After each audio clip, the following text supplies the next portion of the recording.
It's time for celebration because Rus are coming.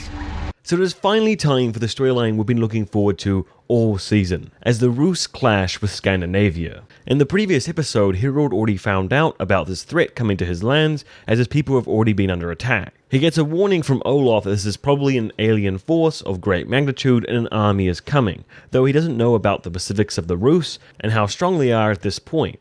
However, with the tensions between Harold and Bjorn, they're definitely not communicating. So it's likely that Bjorn may suffer attacks himself, probably led by Ivar's troop because he's the one that has the biggest grudge against Bjorn.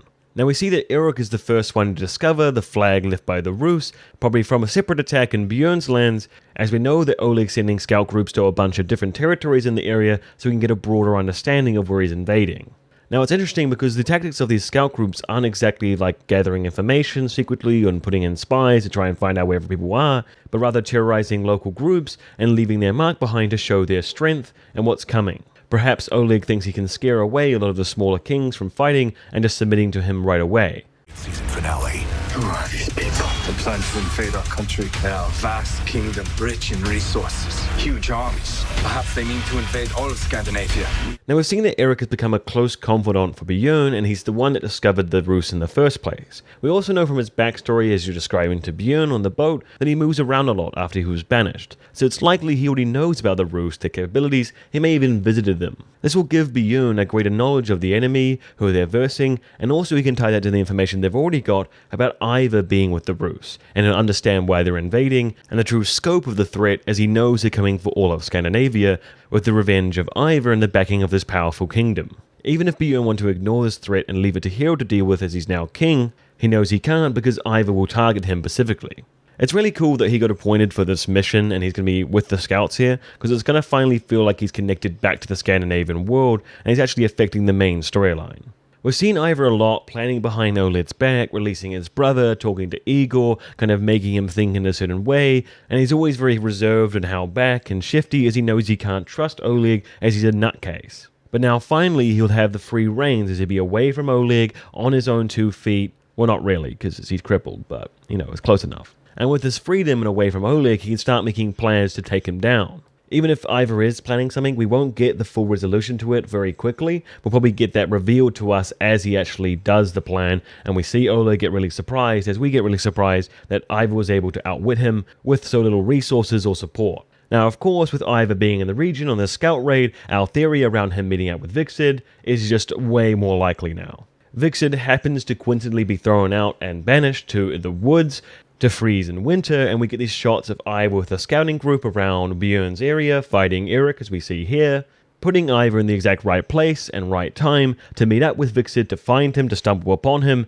and rekindle that relationship that they had. Over the season, both Ivar and Hvitserk have transformed as characters immensely. Ivar's had a loss and been humbled and worked his way back up. Hvitserk literally had a mental breakdown with visions and all this terror, and then he came out the other side with a kind of purpose to him. He had energy back in his life in that last episode. We saw him come into peace with certain things, and he felt like he achieved some kind of fate. So those two characters actually liking each other and teaming up again is far more likely, especially when Ivar finds out that Hvitserk achieved the one thing Ivar couldn't, killing Lagertha.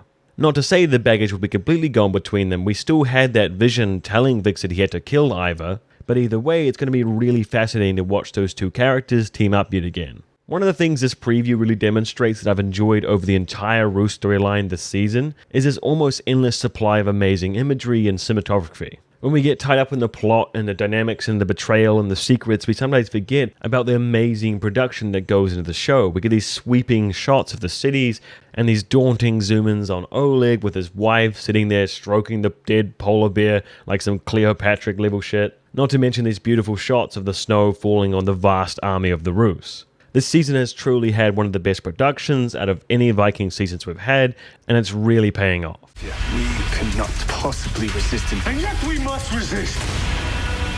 We are not only fighting for ourselves, but for our gods. So it seems that Egor, who is probably well versed with the understanding of how powerful the Rus are, how much resources they have, believes that Bjorn and Kattegat don't have the forces to resist them. Bjorn's never been the most convoluted of leaders. To him, even if he's facing an overwhelming threat, it'd be honorable for them to die fighting that threat and go to Valhalla with the weapons in hand. than to simply surrender to the greater threat, which is what we saw in the last episode when he thought Harold might be coming for him. Now, the interesting part is that they also frame this battle between the Rus as a religious one, as the Rus are technically a Christian nation and their men are probably Christian as well. Just look at their flag. This is probably why we see this religious ceremony as they try to gather the moral support and the support of the gods in the coming fight. Now, Bjorn is very, very mad at the world, at himself, about all the things that have happened to him over this season.